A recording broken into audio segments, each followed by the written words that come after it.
When Japanese soldiers laid down their weapons in the final months of World War II, a heavy silence hung in the air. For years, they had been told that capture by the Americans would be worse than death. Japanese military indoctrination had drilled a single idea into their minds: never surrender. Better to die in battle, better to take one's own life, than fall into enemy hands. Stories circulated through their ranks of unspeakable cruelty awaiting those who dared to surrender. Men were told they would be beaten, tortured, starved, humiliated, treated like animals until they perished. To many Japanese soldiers, being taken prisoner meant not just physical death, but the complete destruction of honor. And so, in the jungles of the Pacific, on the beaches of island fortresses like Iwo Jima and Saipan, and in the crumbling ruins of the Philippines, many soldiers fought to the very last bullet. Some tied grenades to their chests and charged American lines. Others leapt off cliffs rather than face capture. Commanders assured them this was the only path left. The Americans were monsters, they said, demons who had no concept of mercy. But by the summer of 1945, the tide of war had made such resistance hopeless. Entire garrisons, cut off from supply, were starving. Ammunition ran out. Disease spread. Japan's mighty navy lay at the bottom of the ocean, its cities in flames from B-29 firebombing. When Emperor Hirohito himself spoke the unthinkable words of surrender, thousands of Japanese soldiers realized that their personal war was over. And for the first time, large numbers of them found themselves being led into captivity by American troops. Their minds swirled with dread. What awaited them behind barbed wire? Beatings, hunger, perhaps even execution? Would they be paraded in front of cheering crowds, mocked, and broken as punishment for Pearl Harbor? These were the questions that tormented Japanese POWs as they marched into the camps, often with heads hung low in shame. Many whispered among themselves that perhaps a quick death would have been better. But then, the unexpected happened. Instead of fists, there were handshakes. Instead of chains, there were cigarettes. Instead of starvation, there was food. One Japanese private later wrote in his diary that when American guards offered him a cigarette upon arrival, his hands trembled so much he could barely hold it. The act was so small, so ordinary, yet it completely shattered everything he had been taught. In his mind, enemies were supposed to spit on him. Instead, they gave him tobacco, a gift that, for soldiers of all nations, was as precious as gold. The shock only deepened when he was marched into the dining hall. Instead of watery soup or rotten rice, he was served real food: meat, bread, vegetables, even dessert.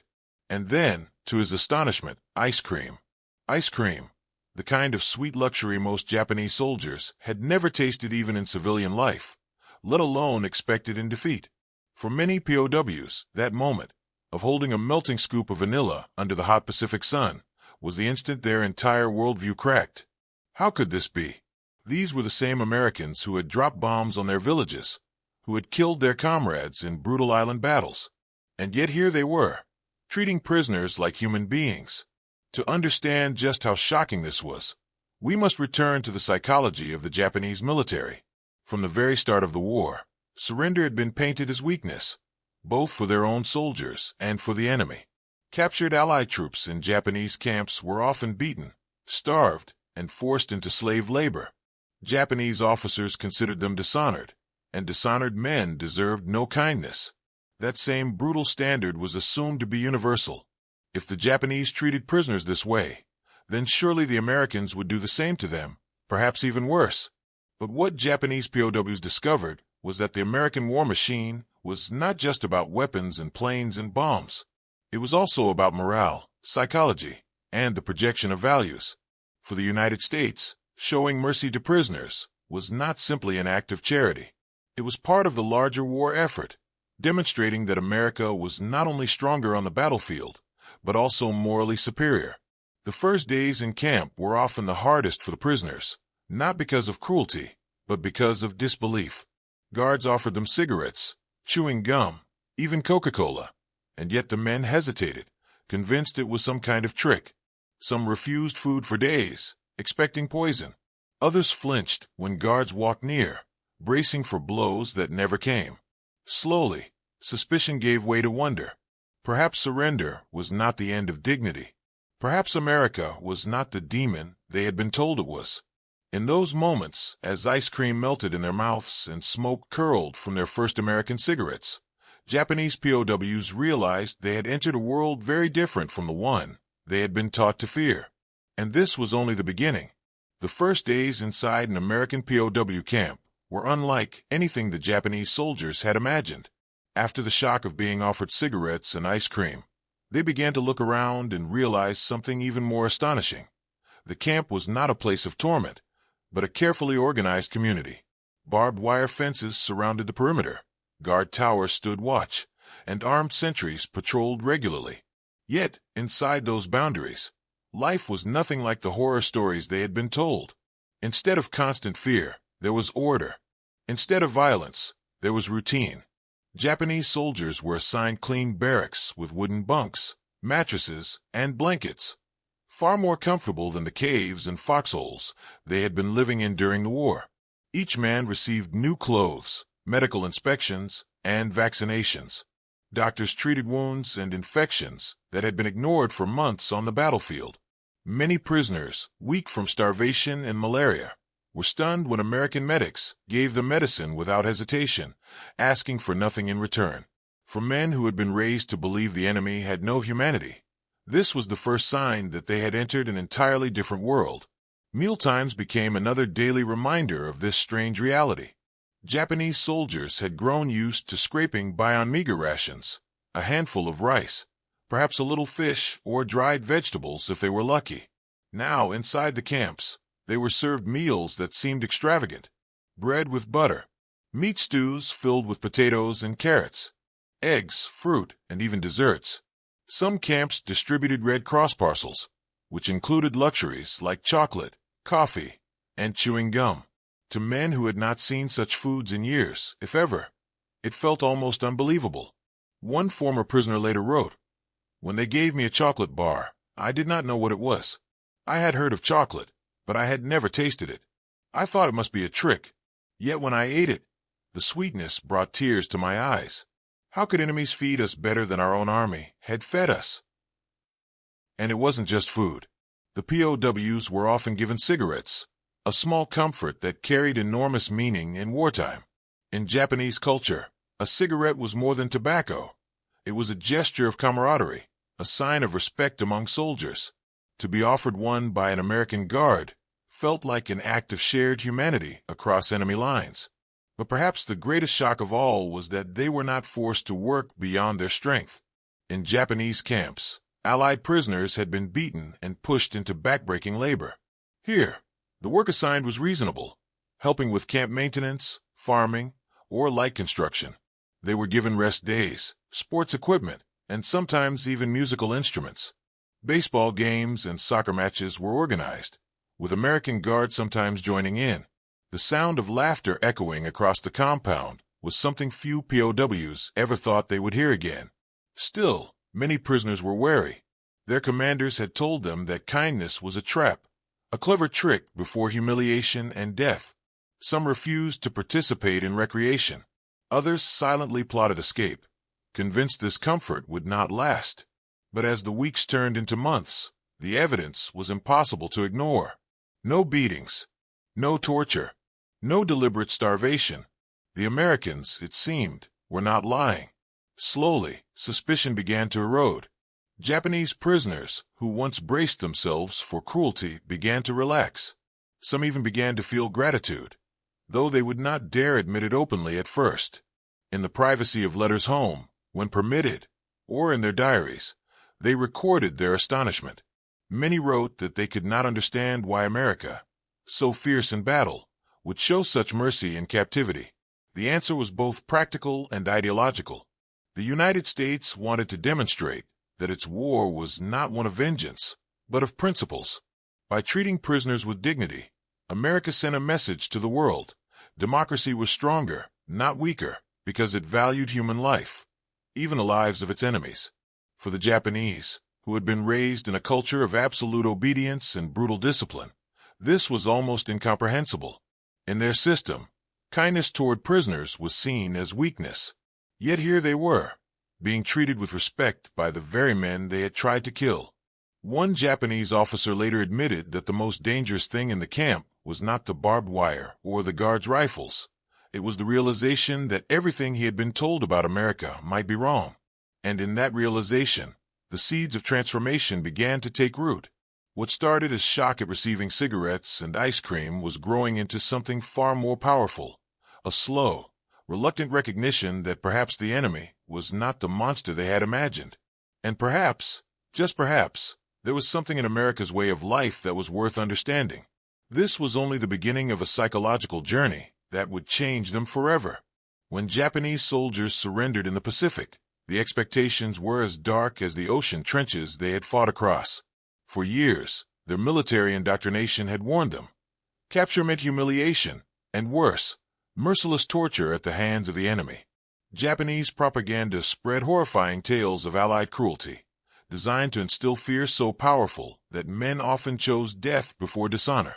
It's why so many Japanese soldiers carried grenades, swords, or even last bullets, tools not for fighting, but for ending their own lives if capture became inevitable. But reality, as many would soon learn, painted a vastly different picture. The Pacific War was brutal beyond imagination, savage jungles, endless island hopping, and casualties mounting in the tens of thousands. American Marines, Navy men, and Army troops hardened by months of combat had every reason to hate their enemy. The Japanese, after all, fought to the last man, ambushed even while dying, and often staged fake surrenders that led to the deaths of trusting GIs. Yet, when prisoners were finally taken alive, something remarkable happened. Instead of cruelty, the Americans often extended an unexpected hand of humanity. Imagine being a Japanese soldier on Saipan, hiding in a cave for days, starving, hearing the booming artillery of the American fleet outside. Your comrades are gone, your rifle useless, your uniform stained with dirt and blood. You crawl out, expecting fists, rifle butts, or worse, only to be greeted with a cigarette. A real American cigarette, handed to you not as mockery, but as a small gesture of compassion. For many POWs, that first drag of smoke was like inhaling disbelief. Food followed, sometimes bread, sometimes tinned meat, and yes, even ice cream. Ice cream, something unthinkable for men who had been conditioned to expect knives and torture. The Americans knew morale was broken among these prisoners, and rather than punish them further, they realized that showing mercy not only broke the psychological barriers, but also won valuable intelligence. On Okinawa, one Japanese prisoner remembered trembling when he saw the American guards approach. His mind raced with all the horror stories he had been told. Instead, the Marines gave him water, chocolate, and cigarettes. He later described it as the most shocking moment of his life, far more shocking than the thunder of battle. The kindness was so alien, so unimaginable, that he couldn't stop thinking about it for days. To the Americans, this treatment wasn't just kindness. It was strategy. Soldiers who were fed, treated with dignity, and even allowed to smoke were far more likely to talk. They revealed details about troop movements, supply lines, and fortifications. For U.S. forces preparing the next assault, that information was priceless. But even beyond strategy, there was another truth at play. The average American GI had grown up in a world where ice cream parlors were on every corner, where sharing a cigarette was a sign of camaraderie, and where generosity was part of daily life. To them, giving a captured enemy a smoke or a scoop of ice cream wasn't some grand political statement. It was simply human nature, a reminder that, even in war, decency could survive. Of course, not every encounter was filled with kindness. The war was still bitter and bloody, and not all prisoners were treated well. Anger over Pearl Harbor, the Bataan Death March, and the fanatical resistance of Japanese forces made mercy difficult. But time and again, stories emerged of Americans surprising their captives with gestures of compassion. For the Japanese prisoners, these moments shook their worldview to the core. How could the barbaric enemy they had been taught to despise offer kindness? How could men who dropped bombs on their cities hand them something as gentle as a scoop of ice cream? One captured officer later admitted that it was these small acts that planted the first seeds of doubt about Japan's war propaganda. He had expected pain. He found humanity. and that, in many ways, was more powerful than any weapon. By the summer of 1945, thousands of Japanese POWs across the Pacific carried with them these strange memories. Memories not of torture chambers, but of cigarettes shared under a blazing tropical sun, and of ice cream melting too quickly in the heat of war. Memories that would linger long after the fighting stopped. The shock of kindness did not end with cigarettes and ice cream. For many Japanese prisoners, what followed was an even greater surprise. The way Americans treated them not as defeated enemies, but as fellow human beings. From the very beginning of their captivity, most POWs were processed with efficiency rather than brutality. They were searched, given water, and separated into groups. American medics often examined them, treating wounds that had festered during weeks of fighting. For soldiers who had expected nothing but punishment, even the simple act of bandaging a bullet wound felt unreal. Take, for example, the aftermath of the Battle of Saipan in 1944. Thousands of Japanese soldiers, civilians, and even wounded men were captured after days of savage combat. Many of them were malnourished, covered in sores, and half delirious from heat exhaustion. Instead of allowing them to wither away, American doctors tended to them. Prisoners were astonished to find themselves lying on stretchers next to wounded Marines, receiving the same medical care as their enemies. One Japanese prisoner later recalled that he had been given medicine for malaria by an American corpsman. He couldn't understand why. Why would the enemy bother saving his life when Japan had preached that surrender meant death? That moment haunted him for years after the war, not as a nightmare, but as a mystery of compassion. Food, too, became a recurring symbol of mercy. While rations were sometimes limited, prisoners often received meals not far different from what American soldiers ate. Bread, beans, canned meat, and whenever supplies allowed, something sweet. Ice cream appeared in prisoner camps not because it was a delicacy, but because refrigeration and supply chains made it a convenient way to distribute calories in hot climates. The Japanese had no equivalent in their diet, and for men who had been starving in caves, the cold sweetness was almost magical. Some described their first spoonful as the most unforgettable taste of their lives. Even cigarettes, which were a universal language among soldiers of the era, carried immense symbolic weight. Sharing a smoke across battle lines blurred the identities of victor and vanquished. The simple act of lighting another man's cigarette became a bridge between cultures. A Japanese officer, once captured in the Philippines, later wrote in his memoirs that the moment he was handed a cigarette by an American sergeant was the first time he realized he was not about to be executed. That cigarette represented survival. It wasn't just about kindness, it was also about control. The Americans knew that treating prisoners well set an example. Word traveled quickly, and the more Japanese soldiers realized that surrender could mean life instead of death, the more likely some were to give themselves up rather than fight to the last man. This had tactical benefits. Every prisoner taken alive meant one less desperate attacker to face in the jungles and caves. Every man who chose surrender over suicide weakened the Japanese high command's grip on its soldiers. Yet, this humane treatment had deeper consequences than battlefield strategy. It planted seeds of doubt in the minds of the prisoners, doubts about everything they had been told back home.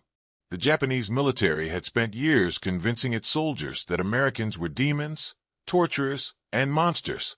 But the reality they experienced as prisoners shattered that illusion. One POW, captured on Guam, wrote later that the Americans' generosity broke his spirit more than their weapons ever could. He had resisted fiercely in combat, prepared to die.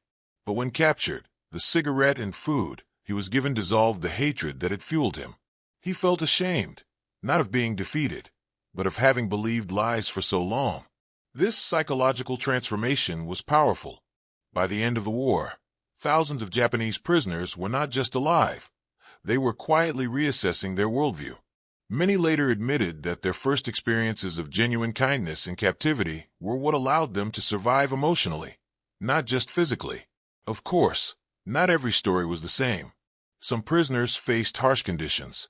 Supplies sometimes ran short, guards could be cruel, and resentment from American troops, especially those who had seen friends killed in brutal fighting, was unavoidable. But time and again, The dominant narrative remained one of unexpected mercy.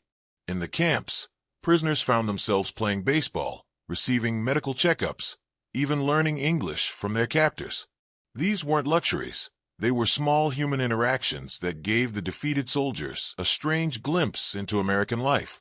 And for men who had only known war, they were unforgettable. By the midpoint of their captivity, many Japanese POWs came to understand something their leaders had never prepared them for. Surrender did not have to mean dishonor. It could mean survival. And survival, they realized, might even come with ice cream, a cigarette, and, most shockingly, dignity. As Japanese POWs settled into life behind barbed wire, the reality of captivity continued to surprise them. What had begun with the shock of food, cigarettes, and basic kindness now evolved into something even more profound: the discovery of American daily life. Most of these men had been raised under strict militarism.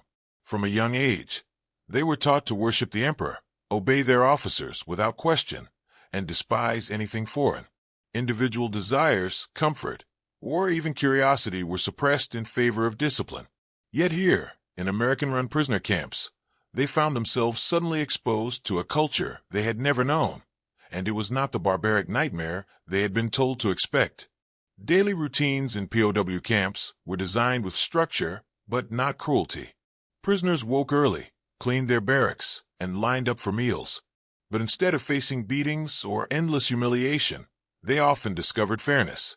If meals were late, guards apologized. If rations ran short, officers explained the reason. Such transparency was unheard of in the Japanese army, where ordinary soldiers were frequently starved while their commanders ate well. The Japanese prisoners quickly noticed that American guards did not live luxuriously either. The food they ate, the uniforms they wore, the cigarettes they smoked, all were roughly the same. For men raised in a society obsessed with hierarchy, this was almost impossible to comprehend. In Japan, the gulf between officers and enlisted men was enormous. But here, an American private and an American officer might stand in the same chow line. Sports soon became another cultural revelation. Baseball, in particular, astonished the Japanese. Though they had been introduced to the game before the war, it was nothing like the organized, casual, and passionate style played by Americans. Camps often had open fields, and guards encouraged prisoners to form teams. Bats and balls were provided, and soon, Japanese POWs found themselves competing in spirited games, sometimes even against their guards. What had begun as a strange curiosity soon became a source of joy, a way to forget the bitterness of war, even if only for an afternoon. Music, too, filtered into the camps. Radios sometimes played American jazz or swing, sounds utterly foreign to Japanese ears. Some prisoners began humming along, unable to resist the upbeat rhythms. For men who had marched into war to the harsh beat of military drums, this light-hearted music was bewildering but strangely comforting. Education also became a tool of transformation. American officials realized that many Japanese prisoners had been fed little more than propaganda for years. So, in several camps, programs were introduced to teach them English, basic mathematics, and even lessons about democracy. The intent was partly practical. Educated prisoners were easier to manage, but it also carried a deeper goal: to break down the myths instilled by Japanese militarism. Some prisoners eagerly joined these classes, curious about the outside world. They were amazed to learn about concepts like free speech, labor unions, and voting rights. For men who had been told that Japan's rigid hierarchy was the only natural order, the idea that ordinary workers could challenge authority was revolutionary. One prisoner later admitted that learning about democracy while in an American camp planted the seed for his eventual opposition to militarism when he returned home.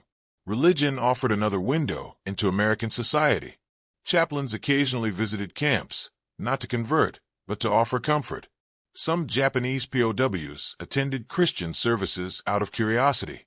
They were puzzled by the idea of a God who preached forgiveness and love, even toward enemies. While not many converted, the exposure to a faith built on compassion contrasted sharply with the rigid, nationalistic Shinto practices that had fueled Japan's war machine. Of course, not every prisoner embraced these experiences. Some remained bitter, clinging tightly to their indoctrination. For them, kindness was seen as a trick, a weakness to be despised rather than appreciated. But even these hardliners could not completely shut out the reality around them.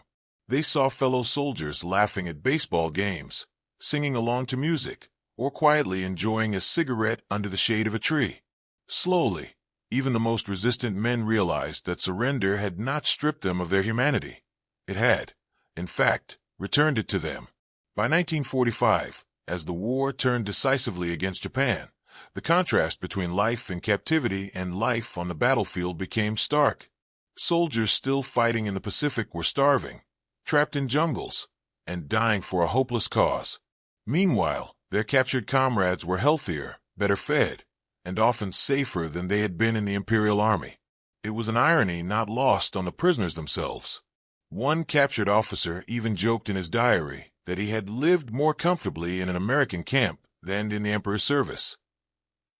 That comment, though humorous, revealed a painful truth.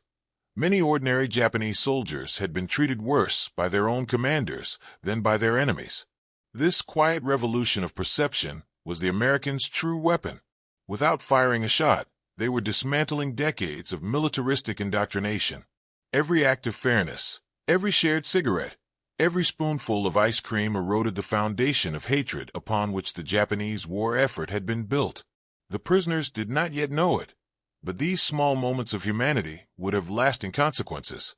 Long after the war ended, many would carry these memories back to Japan, shaping how they rebuilt their nation.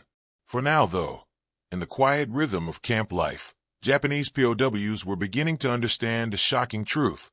Their captors were not demons. They were men. And sometimes, they were even friends.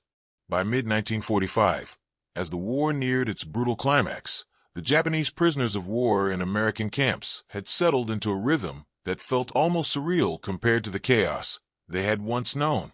For many of them, captivity had transformed from a dreaded fate into a strange kind of second life, a life of safety, routine, and even small pleasures. But the war was not yet over, and every radio broadcast, every scrap of news, reminded them that the world outside the barbed wire still burned. When news filtered into the camps, it often came through guarded announcements or American newspapers, passed along under watchful eyes. Japanese POWs listened anxiously, straining to understand, their faces tightening as they heard reports of battles in Iwo Jima, Okinawa, and finally, the devastating bombings of their homeland. 4 men taught to die rather than surrender, the realization that their comrades were perishing in hopeless battles while they lived in relative comfort gnawed at their hearts. Some were consumed with guilt. Others felt relief they would never admit aloud. But the daily life of the camps kept marching forward, and with it came further cracks in the wall of ideology that had once separated captor and captive. Many prisoners were given the opportunity to work, tending fields, repairing roads, or assisting in factories. The work was not for slave labor, but rather a way to keep men busy, provide them with skills, and support local communities short of manpower during wartime. Here, Japanese POWs encountered something even more astonishing. American civilians, farmers, townsfolk, and factory workers interacted with them, often with surprising casualness. Instead of hatred, they encountered curiosity. Some civilians treated them with suspicion, of course, but many greeted them with simple humanity. Children, in particular, fascinated the prisoners. They expected insults or stones, but often received shy smiles, even small gifts of candy. These brief encounters shattered yet another layer of fear. One prisoner recalled working on a Midwestern farm where the farmer's wife would bring cold lemonade on hot afternoons. "She treated us as if we were workers, not enemies," he later wrote. "I could not imagine such a thing happening in Japan." In another case, POWs were stunned when a local baseball team invited them to watch a game, an act of hospitality unthinkable to men raised on stories of eternal enmity between East and West. At night, as guards monitored the camps, conversations among the prisoners grew deeper. Many began to question not only their own government, but the war itself. They asked each other, had they been lied to all along? Was the emperor truly divine? If surrender had become inevitable, How could their enemies show them mercy when their own leaders had demanded their deaths? These questions weighed heavily, especially on older soldiers who had led men into hopeless charges. Some wept quietly, ashamed of the orders they had carried out in the name of honor. Yet, amid the sorrow, a strange sense of freedom began to emerge. For the first time in their lives, they could speak doubts aloud without fear of execution. Meanwhile, the Americans continued to employ what might be called soft power. They understood that cruelty would only harden Japanese resistance, but generosity could win something far more valuable: trust. Cigarettes, ice cream, fair treatment, and exposure to American daily life all worked together to paint a picture far different from the one the Japanese military had drilled into its soldiers. In some camps, Japanese POWs even wrote and distributed their own newsletters, a mix of poetry, humor, and reflections. The mere existence of such a publication was astonishing, considering that free expression had been so strictly controlled back home. These little papers became a symbol of the subtle transformation taking place. Prisoners who had once been tools of a war machine were slowly rediscovering their individuality. By the summer of 1945, whispers of defeat were unavoidable. The fall of Okinawa, the Soviet entry into the war, and finally the atomic bombings of Hiroshima and Nagasaki left prisoners stunned and silent. When Japan's unconditional surrender was announced, many POWs broke down in tears. Not tears of joy, but of confusion, humiliation, and despair. Everything they had believed in, everything they had sacrificed for, had collapsed in a single word: surrender. And yet, even in this moment of despair, their experiences in captivity gave them a lifeline. Unlike soldiers still trapped in the Pacific, these men had lived under a system that, while humiliating in its own way, offered them a glimpse of a different future. They had been shown a world where fairness mattered, where kindness was not weakness, and where even enemies could be treated as human beings. One Japanese officer, reflecting years later, admitted, "The Americans did not defeat us with bombs and bullets alone. They defeated us with how they treated us when we were powerless." That realization was perhaps the greatest weapon of all. The camps, once symbols of shame, had become schools of unexpected enlightenment. For many Japanese POWs, the journey of captivity was no longer simply about survival. It was about the slow, painful discovery of truths their leaders had hidden from them their entire lives. And as they stood on the brink of repatriation, waiting to return to a homeland they no longer recognized, these men faced one last, daunting question. What would it mean to go home as both survivors and witnesses to the humanity of the enemy? The war was over. Japan had surrendered. For the prisoners of war in American camps, the announcement came with a mix of shock, relief, and dread. After years of being told that surrender was worse than death, they now faced the reality that their homeland had yielded. Some broke down, covering their faces with their hands, unable to comprehend how the nation of the rising sun, once believed to be unconquerable, had fallen. Others sat in silence, staring at the ground, the weight of humiliation pressing on their shoulders. But amid the sorrow and disbelief, there was another feeling too, a cautious sense of survival. These men, once convinced they would never see their families again, now had a chance to go home. And for many, captivity in America had changed them in ways they could not yet put into words. The repatriation process began slowly. The war had left millions displaced, and ships were in short supply. But when Japanese POWs finally boarded American vessels for the long voyage home, they carried more than just their belongings. They carried memories, memories of treatment that defied everything they had been taught. One prisoner remembered the day his camp commander gathered them together before departure. The American officer spoke plainly. "You are going home. You are no longer prisoners. You are men with a future." For soldiers who had expected torture or execution, those words echoed like thunder. The journey across the Pacific was bittersweet. Some men gazed out at the horizon, thinking of home villages that might no longer exist. Others recalled the friends they had lost in battle. Yet many also carried images of small kindnesses, the taste of ice cream, the gift of cigarettes, the sound of American laughter that had softened the edge of their captivity. When the ships finally arrived in Japan, the The returning prisoners found a homeland utterly transformed. Cities lay in ruins, factories reduced to ash, and survivors struggled to find food. Families greeted their sons, brothers, and fathers with tears, but also with questions. Why had they surrendered? Why were they still alive when so many others had died? For some, there was suspicion. For others, relief. In those first days, Japanese POWs often struggled to explain what they had seen. How could they tell their families that the enemy, whom they had been told was barbaric, had treated them with unexpected humanity? How could they admit that they had eaten better in American camps than their loved ones had at home? Many chose silence, knowing the truth would be too difficult for a starving, grieving nation to hear.